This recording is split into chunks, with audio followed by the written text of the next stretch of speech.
नसीबा भी।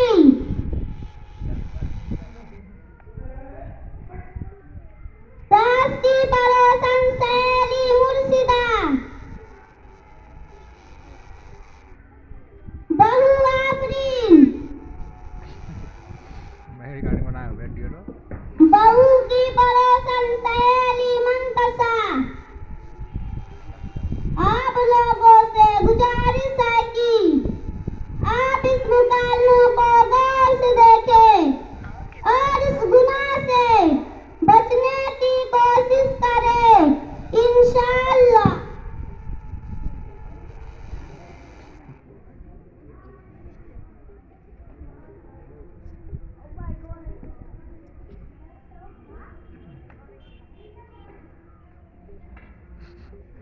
ठीक आ गई। अस्सलामु अलैकुम। बहुत दिन हो गए, मुलाकात नहीं हुई। बैठो चालू करो। ये बहन कौन है?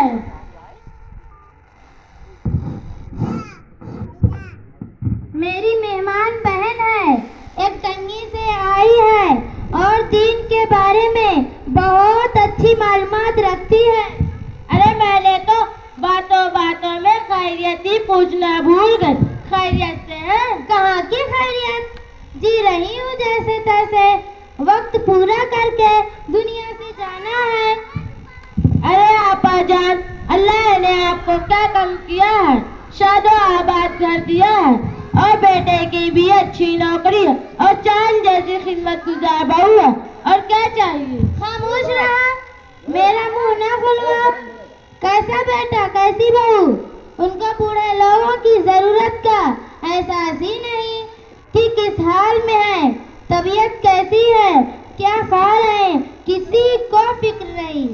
बस हमको अपने लिए बहुत समझते हैं और सोचते जल्द से जल्द छुटकारा मिल जाए। और बहू रानी का तो पूछत न को। नवाबजादी की सुबह 9 बजे होती है, न घर की सफाई, न नाश्ता, न चाय। ये सारी बातें घर के बड़ों के सिखाने से आती है। लगता है उसे कुछ भी सिखाया नहीं गया। और क्या बताऊं बहन, जब अपने मायके का कोई घर आ जाता तो उनकी देखभाल में बिछी बिछी जाती। जब हमारा कोई आता तो कुछ भी परवाह नहीं, न देने के लिहाफ रहता, न बनाने के लिए हाथ पैर चलते। नाटक शुरू हो जाता, कभी सर में दर्द, कभी पेट में दर्द, कभी यहाँ दर्द, कभी वहाँ दर्द। तबीयत ठीक नहीं, खाने का हाल तो पूछत न को। चाय बनाई जिसे काली अमावस की रात, दाल बनाई जिसे तालाब का गंदा पानी, चावल ऐसा जो पेट में दर्द हो जाए और हर 2 दिन के बाद मैका याद आ जाता और जाके माँ के पल्लू से बच जाती, आने का नाम ही नहीं लेती। अरे आपा जान, आपकी बहू इतना सब करती है, आप कुछ बोलती क्यों नहीं? देख बहन, मैं बोलते बोलते तंग आ चुकी हूँ। अब कुछ बोलना मुश्किल हो गया है। कुछ बोले तो हमारे शहजादे के पेशानी पर बल पड़ने लगते हैं, इसलिए खून के घूंटे पी के खामोश रहना पड़ता है। अरे मुर्शिदा, मैं तो तुम्हें चाय पिलाना ही भूल गई। चलो घर में बैठ के चाय पीते हैं।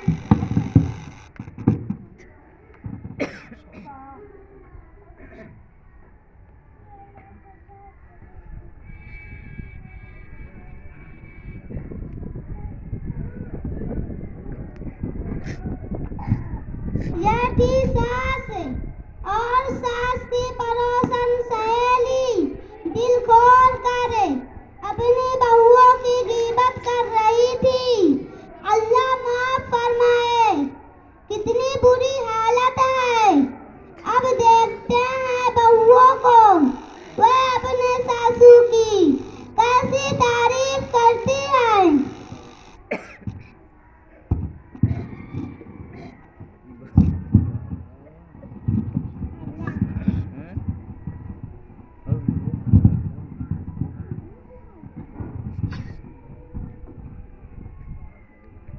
अस्सलामुअलैकुम। वालेकुम अस्सलाम। कैसे हो बहन? क्या बताऊं, ठीक भी हूँ, ठीक नहीं भी हूँ। अरे कैसे दरमियान की बात कर रही हो?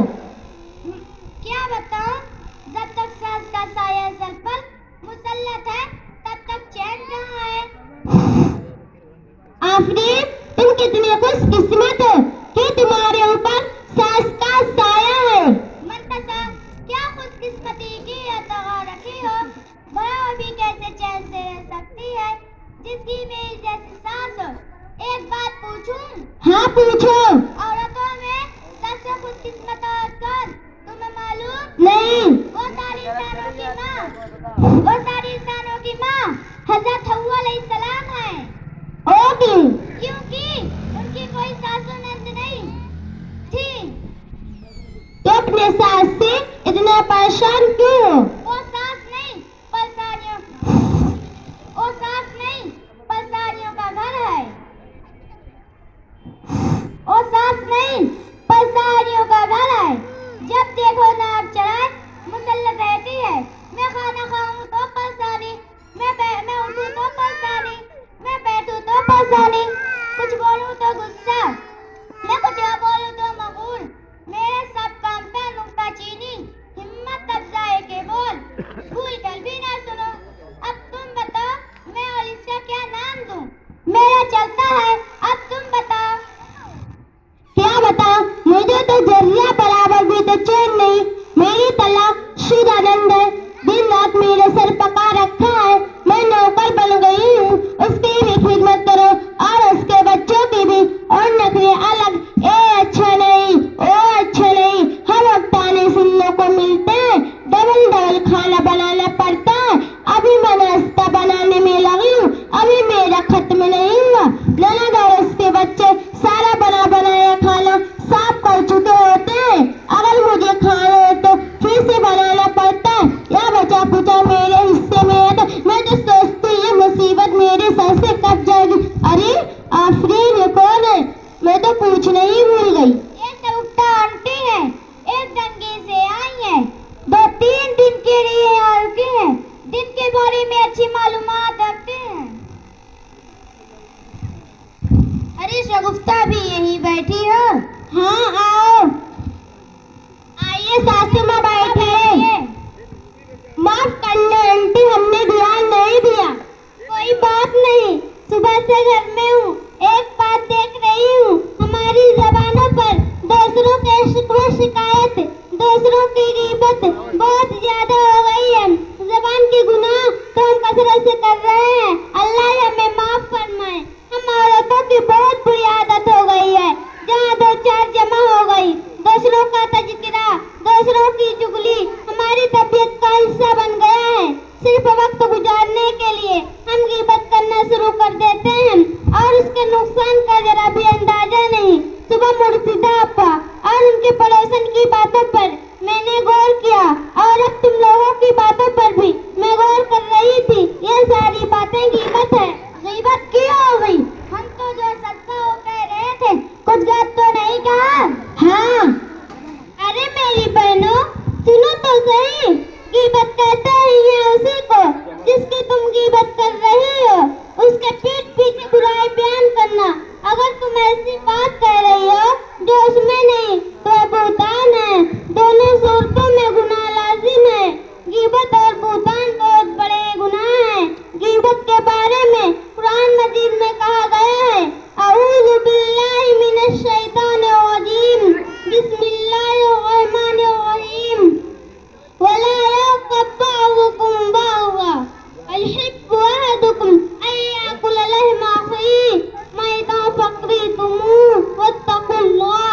और कोई किसी की ग़ीबत न किया करे। क्या तुम में से कोई इस बात को पसंद करता है कि अपने मरे हुए भाई का गोश्त खाए? क्या तुम्हें घिन नहीं आएगी? अल्लाह से डरो।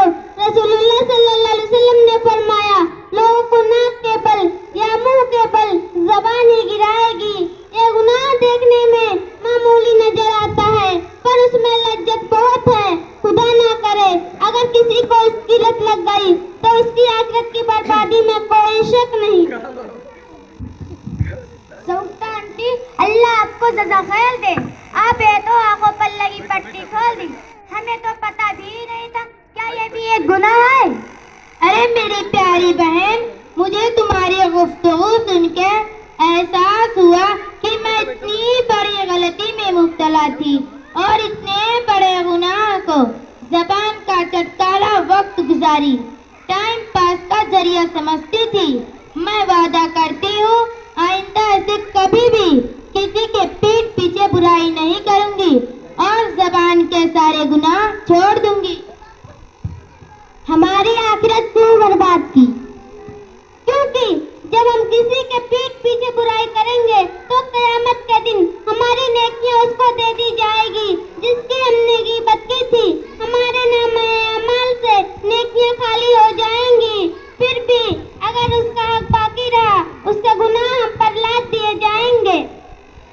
शगुफ्ता, हमने तो बहुत से लोगों की गीबत की है और पीठ पीछे बुरा भला कहा है।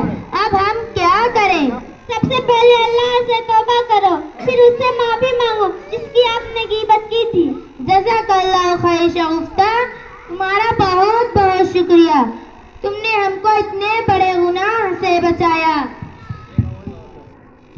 सासू माँ, हमें माफ कर दीजिए, हमने आपके पीठ पीछे बहुत से बुराइयां की है।